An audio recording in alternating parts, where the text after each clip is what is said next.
Hello everyone, আসসালামু আলাইকুম। আশা করছি সকলে ভালো আছেন।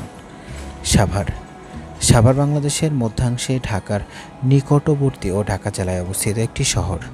এটি ঢাকা থেকে উত্তর পশ্চিম দিকে অবস্থিত ঢাকা জেলার দ্বিতীয় বৃহত্তম শহর এবং যা বৃহত্তর ঢাকার অংশ। এটি সাভার উপজেলা সদর দপ্তর। সাভারের মোট আয়তন 13.54 বর্গ কিলোমিটার। মোট জনসংখ্যা 2,96,851 জন, যা একে বাংলাদেশের 11তম বৃহৎ শহরে পরিণত করেছে। সাভারের ইতিহাস সম্পর্কে আপনাদের একটু ধারণা দেই।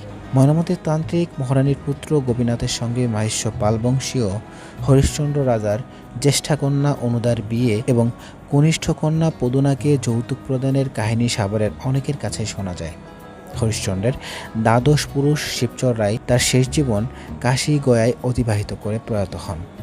শিবচন্দ্রের একাদশ পুরুষ তরুজরাজ খাঁ এবং প্রথম ও দ্বিতীয় পুত্র শুভরাজ ও যুবরাজ হুগলিতে চলে যান।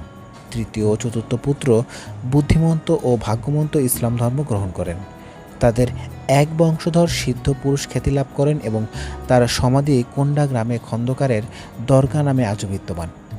1951 সালে স্থানীয় সরকার ব্যবস্থা প্রবর্তন হলে সাভার থানা কাউন্সিল গঠিত হলো এবং 1991 সালে সাভার পৌরসভা গঠিত হলো। রাজধানী থেকে 24 কিলোমিটার উত্তর পশ্চিমের দিকে বংশীয় ধলেশ্বরী নদীর মঙ্গলস্থলে সাভার অবস্থিত।